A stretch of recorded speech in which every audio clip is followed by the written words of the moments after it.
Hello, welcome to the DHF podcast.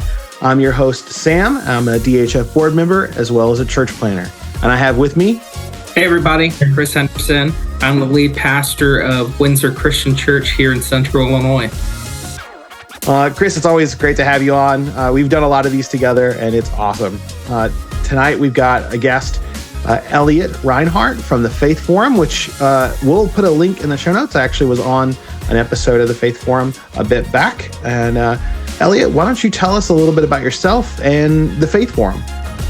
Yeah, Faith Forum is a podcast where I interview Christian nonprofit leaders and pastors, specifically in the U.S., but a few outside as well. Besides that, you mentioned some other ministry that you're doing as well.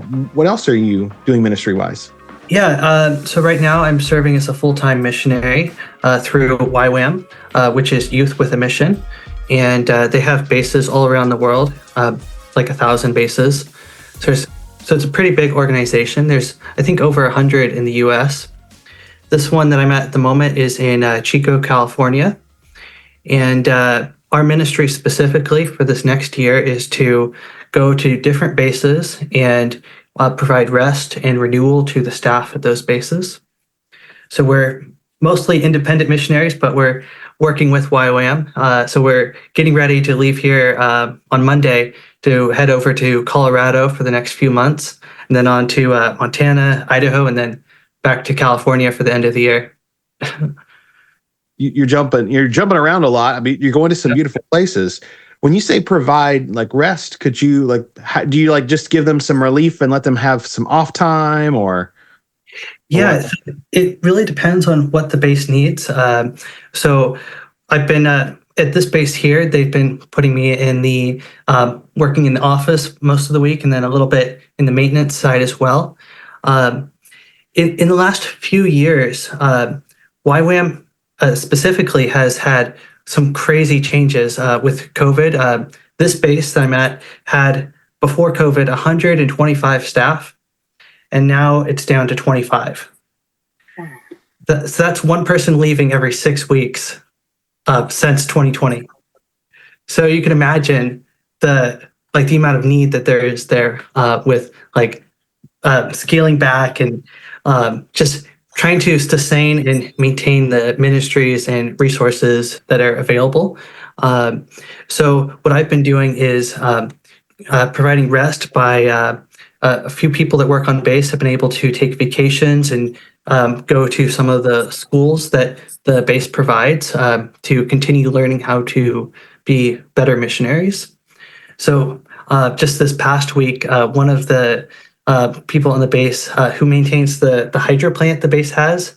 It produces all the electricity that the entire base uses for the year. He went to Legoland with his grandkids, and I was watching the hydro plant. So that's like the rest side, giving those people a chance to leave because there's no one else here that knew how to do that. And then on the other side, renewal. I have experience working with websites and communications. So, and there was nobody on base who knew how to maintain the website. So I came in and updated some of their stuff and cut costs by about $10,000 every few years. So stuff like that, just renewing systems and giving people a chance to take a step back. Having been a missionary and then now shifting from pastoring an established church to church planning, I appreciate that. Sabbath rest is something missionaries don't get often enough.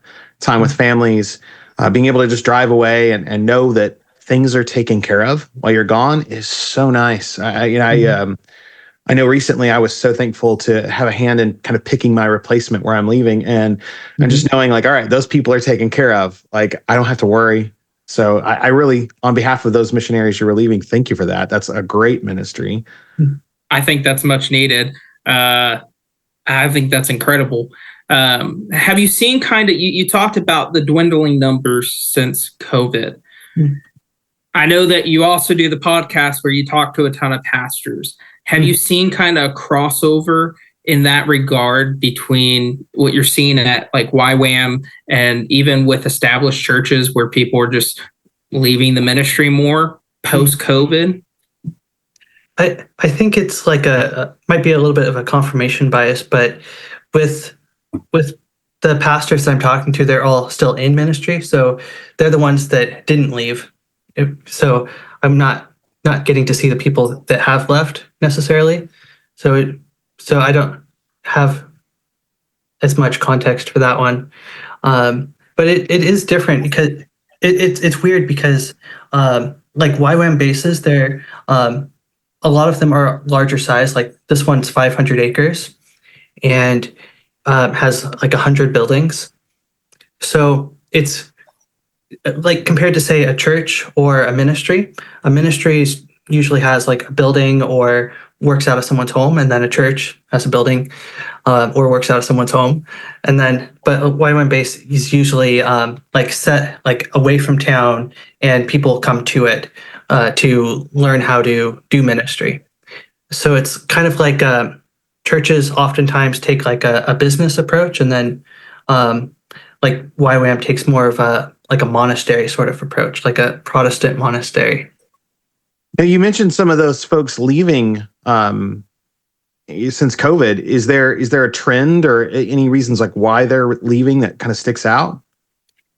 There, with this particular base, there's like a ton of reasons, but it's like leadership around 2020 changed for a lot of bases.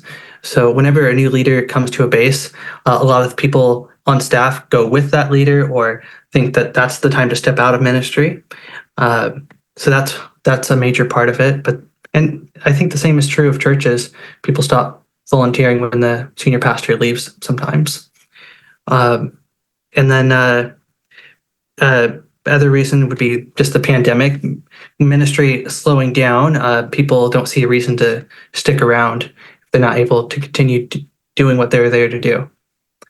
So those are the two big reasons, but some of it is also like just going to, like with YWAM, it's somewhat transient, so people stick around for like 1 to 2 years oftentimes if they go on staff.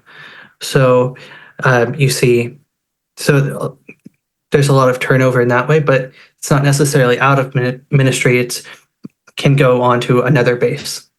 I was going to ask that question specifically. Are they leaving the ministry, or are they just kind of transitioning and changing to something else? I feel like now, granted, it could be confirmation bias, but talking with other people, I feel like there was kind of a post-COVID shuffle, or some people who had been holding off, or some people just got inspired, want to be closer to family, or all these kinds of things. Mm-hmm. Felt like a lot of people kind of hit pause for just a bit, and then once all the restrictions lifted, a lot of people I know moved and shifted around. Same for me. And I mean, obviously, that was getting close to family, something like that. Some of that movement out of California was all connected to me post-COVID as well. Like, all right, I've served here 5 years now. It's time to go on. And I feel like there was a little bit of that shuffle with me. What started the podcast? Like, why did you get into podcasting and specifically the topics that you chose? Well, I wanted to watch a podcast where pastors and other leaders in ministry are talking about what they're doing and like the reason for it. Like, what is the reason that you're actually doing this, and what are the results you're seeing, and why are you seeing those results? So that's something I just wanted to see happen, and I wanted to like listen to it and watch it, but I couldn't really find it. And on top of that, I want to actually know people like you who are doing ministry. And if I have a question about church planting, I might just give you a call because I know you now a little bit. So building those connections is of a real value, especially to younger people like myself, to just get to know people doing things that you might be doing.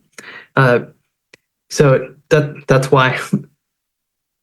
Yeah, well, yeah, and I'd welcome questions because I'm still learning too. But I feel like the piano teacher that's one lesson ahead. I think ministry sometimes is like that as you're discipling others.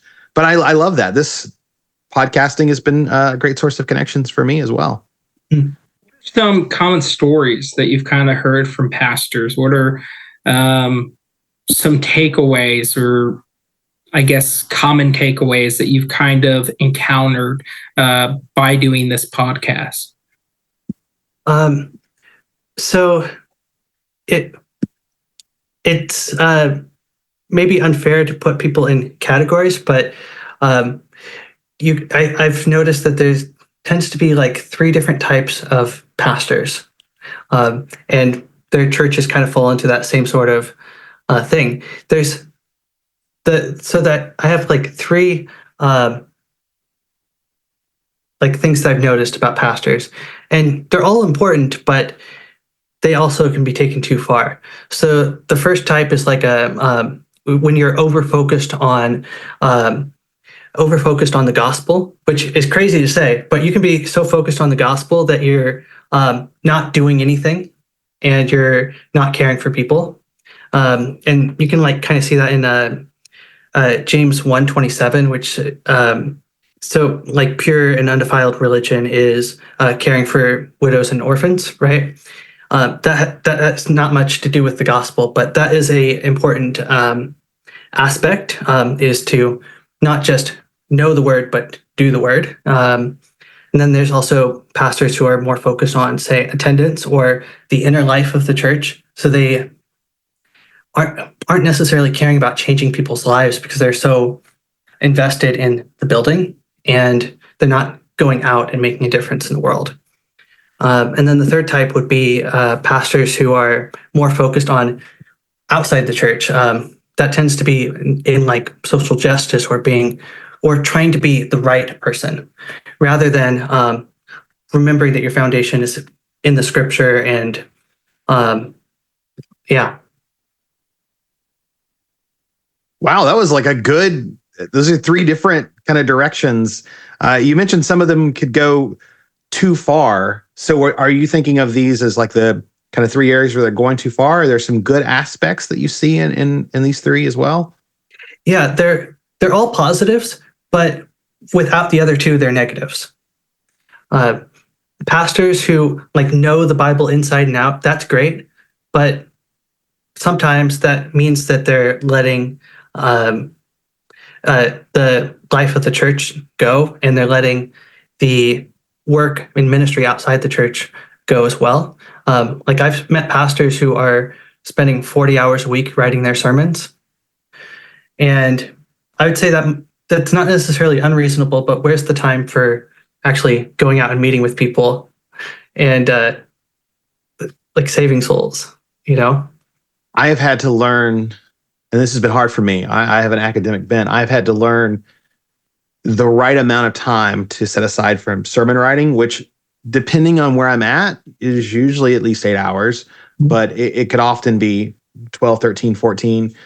I can't imagine being able to spend the whole week. I mean, maybe the message would be better, but then I also have learned, and Chris and I have a friend that often reminds us that in the American church is often educated pastor obedience. Mm. And there is a certain amount of academic pursuit where we're just tossing information at them. And if they're not actually catching it and doing it, no matter how great and good and even how well communicated the information is, Mm-hmm. they're not actually doing it, then Yeah. we get a problem. And if we're not doing it, then we can't expect them to do it either. So that kind of rang a chord with me. And you mentioned inside the building versus outside the building. Like, how have you seen pastors balance that? There's not a lot of pastors. What? I said, or try.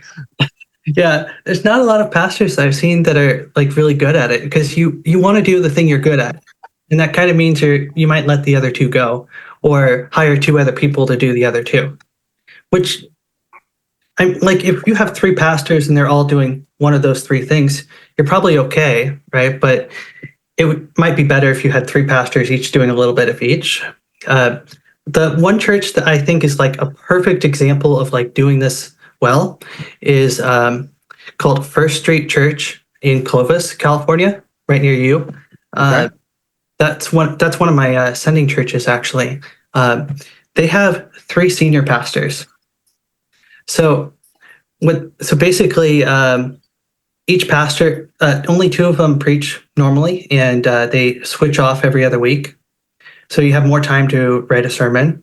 And then the other pastor that's not preaching will sit up on stage with the one who is and ask questions. So you get more dialogue.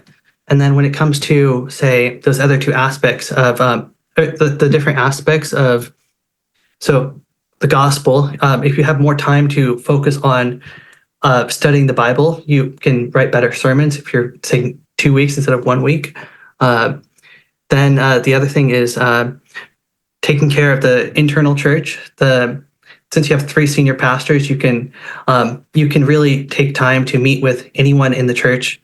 They actually have it so that whenever anyone in the church wants to, they can schedule a meeting with all 3 senior pastors and get a meeting within the next week to sit down and talk to them for an hour or 2. And then the third thing is like outreach and like trying to do good in ministry. And each pastor kind of takes the lead on a different ministry within the church.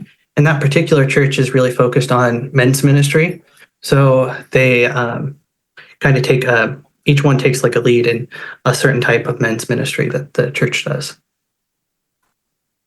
Wow. I like my mind, like my ears perked right at there's 3 senior pastors like that.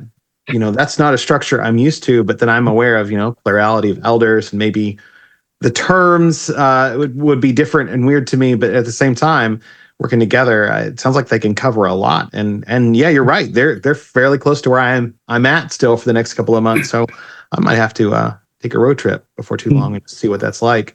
Have you experienced a service where there is that questioning back and forth from the pulpit with the other pastor? Have you been there in person for that? Me? Yeah. I attended the church for about 2 years.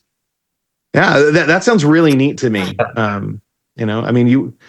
good, well-placed question can provoke some thought, and also probably represents a lot of questions that someone hearing in the congregation might have. So I find that idea interesting.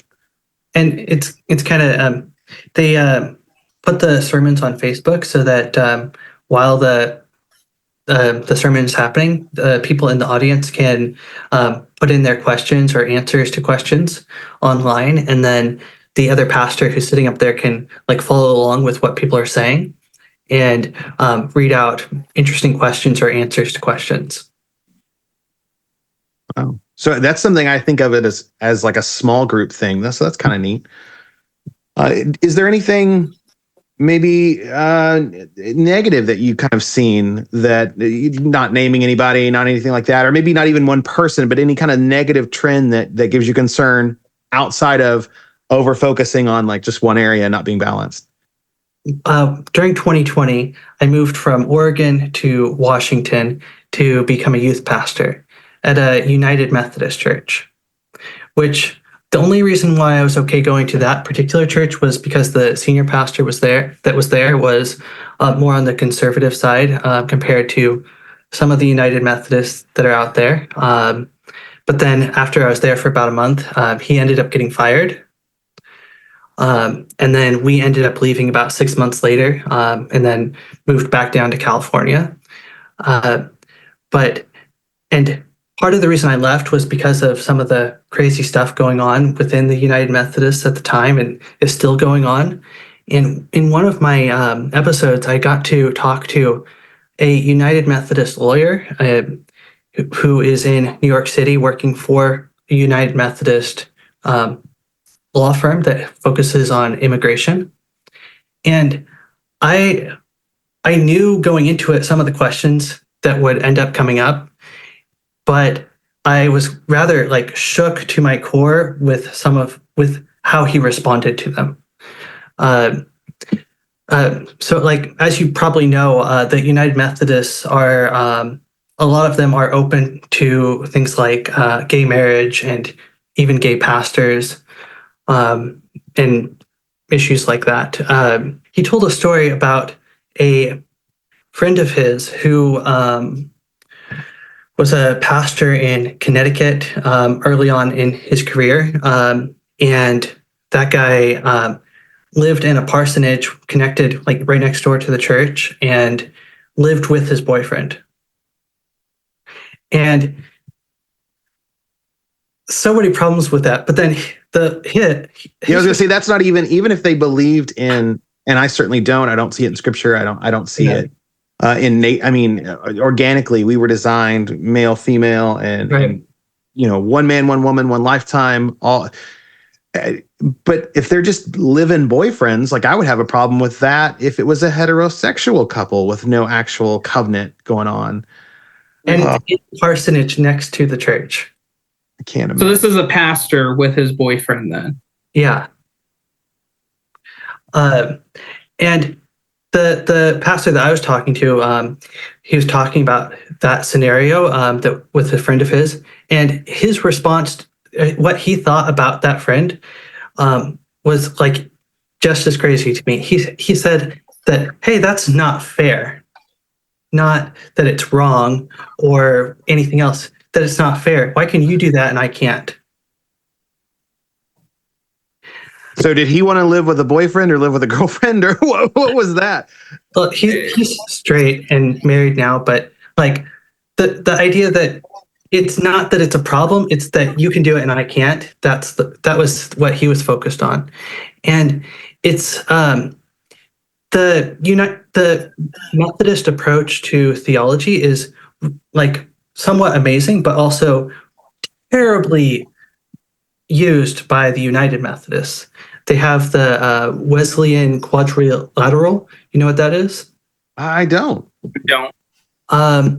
So it's the idea that when you approach a theological issue, you should ask 4 questions. The first question is, what does the Bible say about it? And that is the end be all. Reformation, that is the correct answer. The second thing is, what does your tradition say about it? What does your denomination say? Does that give you any sort of guideline? The third is reason. What is the common sense answer to your question? If the Bible doesn't tell you, if your tradition doesn't tell you, what's the common sense answer? And then the fourth is, what is your experience? What have you seen as the result of one way of thinking versus another? So those are all good questions to ask when you come to any sort of theological issue. And but if you were to visualize it,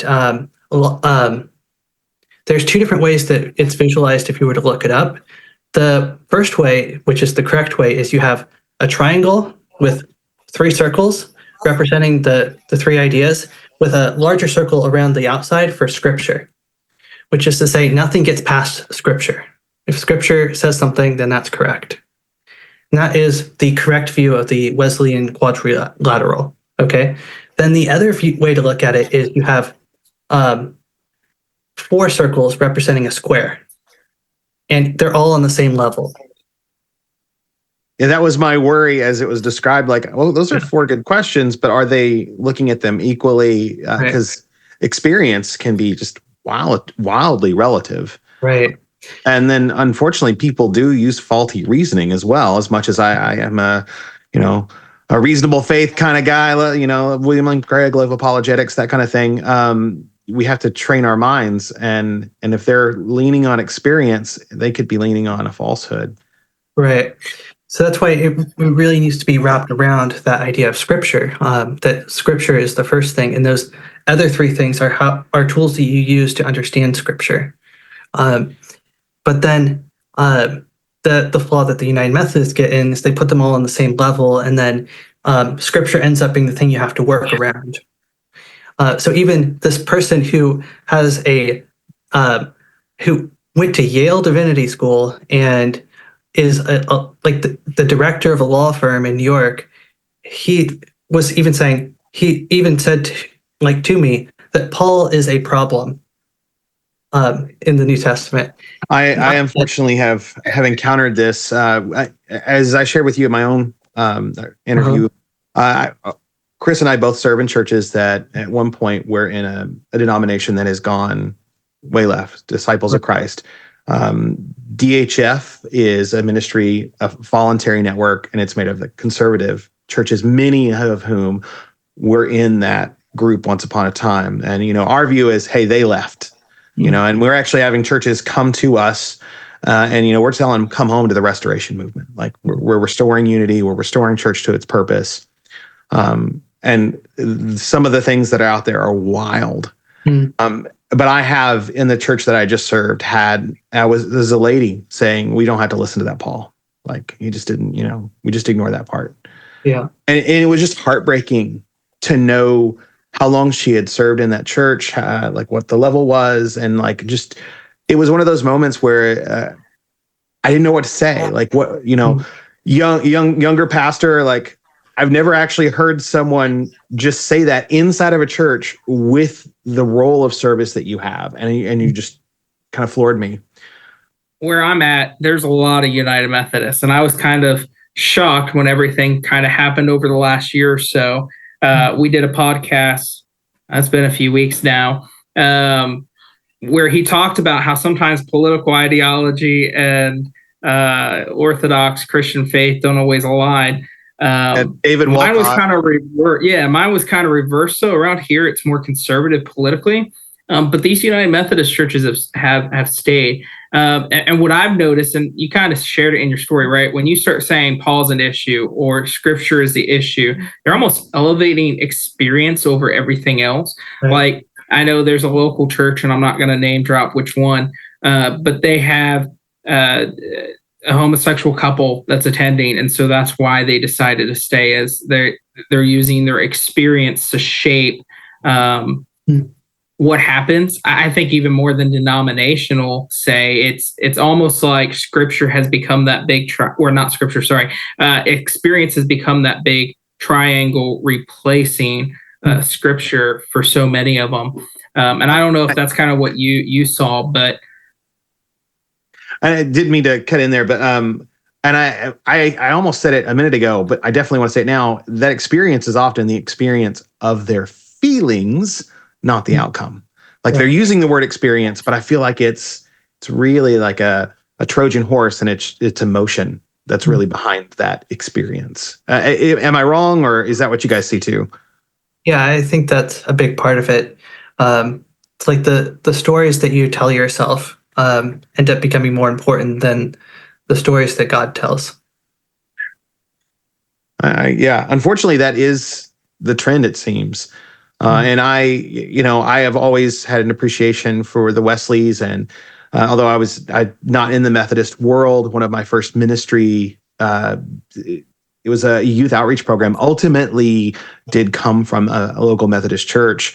And then, they had this young, at the time, Southern Baptist kid just helping them out constantly because I love the vision. But it's been sad to see another one of those big movements break apart and all that. And we're seeing it in real time. Whereas, when I came on the scene, the Christian Restoration splits had kind of already happened and all that kind of stuff.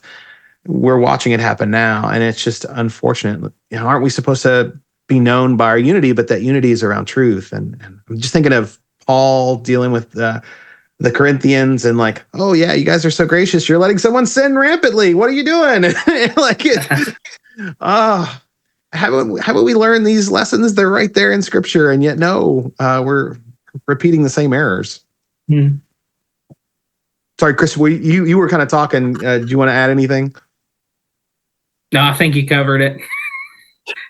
It's obviously an area we're all passionate about. Me and you, especially, we're just, we've had some of these conversations before. I could add in the whole grace is not meant to coddle thing and, go on that whole tangent of what grace actually produces, but that would be kind of counterproductive to the conversation.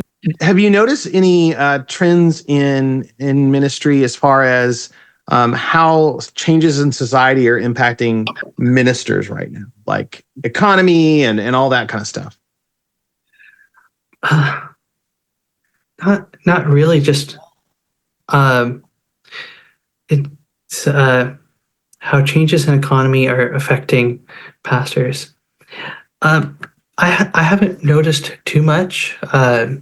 It's just one of those things where you with like those three signs of a pastor, anything that's really that's not about loving God or loving people tends to distract from being a good pastor, I'd say. And when the economy gets harder, it's harder to be a good pastor because things draw you away from loving people because you're more worried about yourself. Now, I know you also interview Christian leaders, not just pastors. Could you share some information you've learned by interviewing some ministry directors, or I'm sure there's different titles there. Yeah, here's a question I think is a good challenge for you to consider. What's the difference between a church and a ministry? That could be a good question. I mean, in my mind, I know the average person outside of church, and unfortunately also inside of church, thinks of a church as a building or a time or a place, whereas I think of church as a group of missional people. And I think that's the biblical New Testament model. But as far as like a very practical thing, I feel like there are ministries that are set aside for like maybe something more specific of a task, parachurch ministries, things like that. Whereas a church is more holistic. I mean, that would be the difference I would see. Like when I was with Ratio Christi as a missionary, our primary focus was apologetics, not necessarily, say pastoral care, whereas that would be part of a healthy church. The difference to me typically would come down to the assembly. I think there's the extra level to the church that most ministries, the generic term, don't necessarily have. Kind of like Sam said, pastoral care is a big one of those. Sunday meetings, right? Wednesday Bible study, small groups. Like all of those could be ministry in and of themselves, but they make up the church. And so I think there's an overlap there. I think the church is more encompassing than a just standard ministry, though.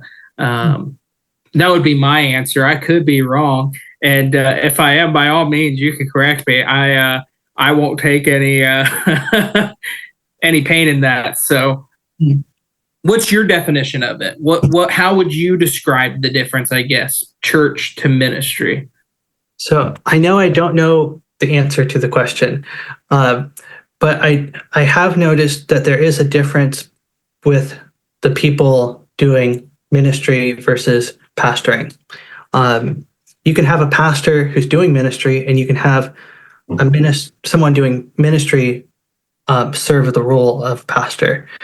But it means I think there is a difference that is that I haven't quite been able to put my finger on, but it is there. I would say a church is a place where a shepherd, a pastor, gathers the flock together on a regular basis to point them in the right direction. So Sabbath rest and preaching, I'm sure, I believe are important aspects to that. But it's about gathering the believers together and then pointing them in the right direction. So that's what the church is about. And then ministry is about getting more people into the flock. And it's also about, but like depending on the ministry, it does the same, it accomplishes the same goals. But say like a church general, it's weird because everything that a church does, a ministry can also do, be it gathering people together, bringing people to faith, doing outreach, or reaching people in the church, counseling people in the church or counseling people outside the church, helping people, doing good. Those all happen. But ministries are, I think, I could be wrong about this, are more focused on a certain type of person rather than a broad spectrum of people. That tends to be a distinctive. As far as leadership goes, if you're doing a ministry, you shouldn't be focused on those three things that I said earlier, as far as like the things that pastors kind of fall into, focusing on the gospel and focusing on the people inside or focusing on the people outside. A ministry really should, depending on the type of ministry, the person doing that role tends to need to, just by the nature of the role, to focus on one of those three things. If you're doing, say, an outreach ministry, trying to, say, feed homeless people, that's like almost all outreach rather than, say, inreach and gospel. Those are still important in order for that person to it still might be important for that person in order to be like a good Christian, but not as important for their role, if that makes any sense. I'll say before we kind of wrap it up with final thoughts and stuff, I was going to ask, how do people find your podcast? Like, where can people listen to it? So it's on YouTube at Faith Forum. Might be kind of hard to find it in there, but it's Faith Forum on YouTube. I'm sure the link will be in the description. And then you can also find out more about what I'm doing at rinehartmissions.com, which is spelled RINEHART, and then missions.com. I'm sure that'll be down below too. If you want me to come speak at a church, or talk to me more about ministry, anything like that, that would be how to reach me. One last question for you, Elliot. Right. Could you just plug the favorite episode of the podcast that you got to be a part of? If someone was going to start and just listen to one, which one would you tell them to listen to first? Maybe listen to the one I did with you. Good answer. I like it. All right. Well, Elliot, we thank you so much for being on. And we, like you said, connections. I think it's great for us ministries to connect together. And so I really appreciate that connection. And I enjoyed being on your show. And I've subscribed and done all that on YouTube. And we hope the listeners to this do the same. We're on Spotify, Apple, YouTube, all those kinds of things. So however you're listening or watching, we thank you. We hope you leave a like. And if you'd like to learn more about the ministry that we do or the ministry we represent, DHF stands for Disciple Heritage Fellowship. We're a voluntary network of churches, and we are just equipping pastors, elders, Christian leaders to do what God has called them to do. Thanks everybody for listening, and we'll catch you next time. God bless.